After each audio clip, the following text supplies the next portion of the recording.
What's up, you guys? Thought I'd put everything in the one spot here. Yeah, this is my squad. It's not great. So I don't need to do a trades video. I've got none, and I basically have no players playing. So that's the fun part of it. People's squad also not in a good way. Obviously, Payne Haas and the like there in that one. No Horsburgh, so I didn't have to deal with that issue. But yeah, this is it. And I'm basically just want to go through the buy, hold, sell for anyone who wants or needs any type of player here.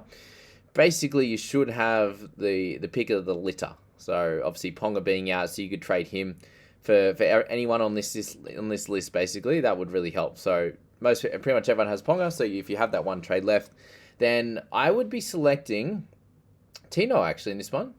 I'd go Tino first if you're looking for any sort of gun that's not in my side. I'd probably go Tino over Fafita in this one. Obviously, make sure you have Cleary, you have Hines in that one there, and then DCE would be your three. And then if you have all of them, I'd be looking for Tino first. I think Isaiah Yo will do pretty well in this one. I doubt he'll get the full 80 though, unless things are getting close and they need to win or something to get that minor premiership.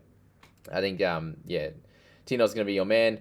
And McInnes, he's going to come out and he's going to have a really big game. And they want to win, obviously, in this one. But are they going to dominate him with minutes if they are winning? So these are all the things you need to think about. Because if they're going to win and they're getting a home final, then that won't need to happen. Jack DeBellin should be able to get good minutes in this one. But is he going to get the full 80? I'm not exactly sure there on that one. After this, guys, I'm going to be getting into just a few of your appreciation messages as well. And any questions that a few of us had.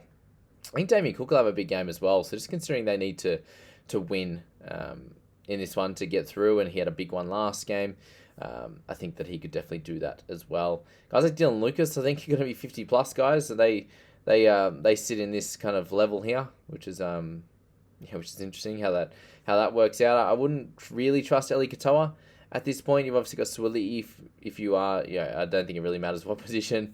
But he should be able to do pretty solidly, and they need to win obviously as well.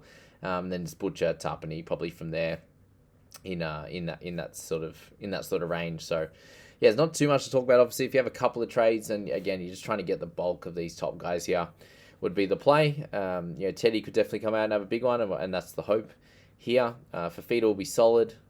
I wouldn't be selecting any of those guys before the sort of the five that I mentioned there in that one there. Okay, let's just start with a little bit of sadness, but love for our boy Nigel. Cheers for all the great content this year. Been a good run, and like yourself, hit pretty hard. So just got to laugh and move on with it. Been a fun season, so look forward to the same again next year. Thank you very much for the love, Nige. You've been incredible all season, mate. Yeah, completely tough how this has kind of played out, especially the last couple of weeks there for sure. So, yeah, and like Jim giving him a bit of love, led most of the year. But he said, yeah, these things happen. Just got to cop it on the chin and move on. It's a hobby and a game at the end of the day.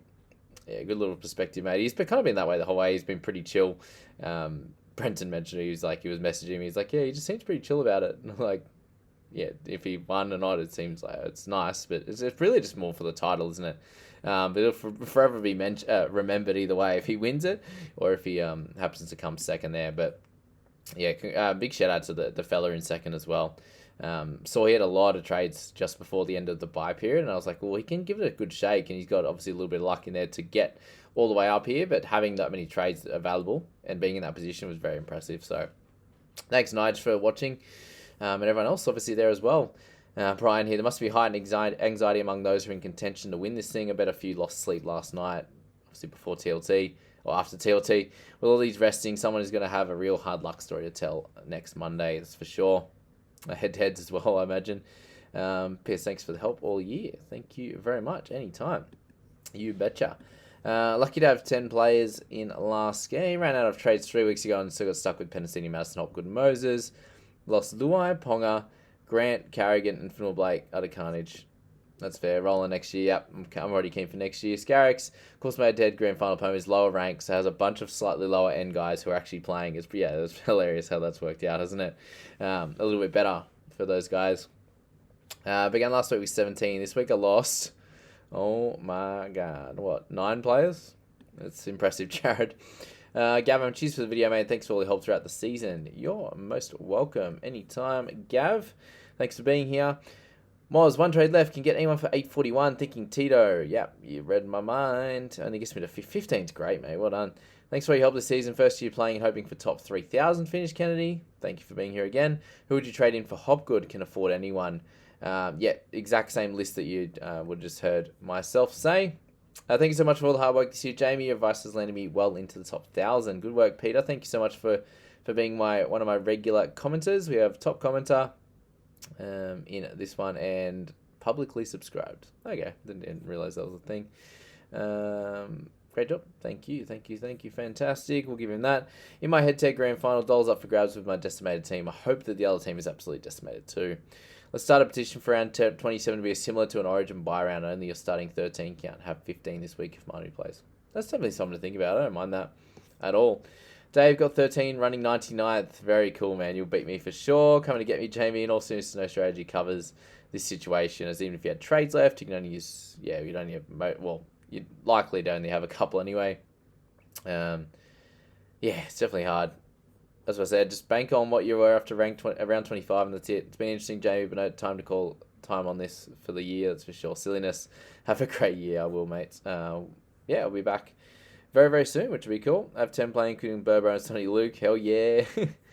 Yeah, it's a tough one. Got 8 players available, and one of them is Jake Granville. Hell yeah.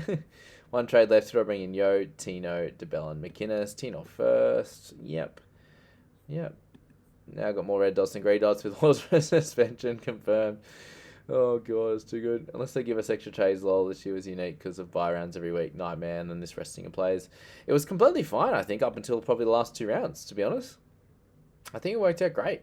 The trades and the situation, I think, the buy tweak, it made it more difficult. And, yeah, I was happy with that until this last couple of rounds. It's just absolutely mayhem. Got 13 or 12 with Horsburgh out. Crazy outs in the last week. Play head-to-head in my last 2 trades with DCE just before he started scoring big again. Sad. And McInnes, after his big scores, I got his 40-something. But this week, these 2 were my pods and came through with the dub in the 4 comps I was in the grand final of. That is the best way to end this video. And with Izzy, F me, what an end to the season. Thank you so much, guys. This will leave us for, what does this cover? Our trades video, our questions, and team analysis video. Buy, hold, risk, and sell, basically, because it's only buys. Yeah, and draft stars is out. So, perfect way to end this week. Thank you so much to all of you guys for being here for this whole season. It's been incredible. Obviously, 27 rounds, but the big preseason as well. We will be back in, from the start of January or just before their Christmas with the footy videos. In the meantime, there will be cricket videos analysing the Big Bash. We will play Big Bash Supercoach, so BBL Supercoach will be there. And then I'll just follow the Aussie Summer there as well with some of those videos. So if you can stay subscribed, that'd be great. Turn off your notifications if you're not a cricket fan. And we'll be back, just before Christmas. When we find out information about fantasy, I will be here analysing it. So thank you so much to everyone in the private group, to everyone who's been watching all my videos, and even if you watch some, if you're still here now, or if you're watching this at the end, or in a couple of months or something like that, a big thank you again. I love you all, and I'll be there obviously next week to review things. But this is the last video heading into the end of our season of fantasy, and I sort of review each team. We're going to do one with Scoop and the People Squad. We'll do in the same video. We'll do one myself analysing my team. That's going to be a fun one to do. And obviously we'll do a bit of a wrap up as we normally do. Following each of the games. I might just do it all at once as a bit of a wrap for the last round, and then do our reviews from there. I'm excited to do those reviews. And thank you again for a massive year. See you later.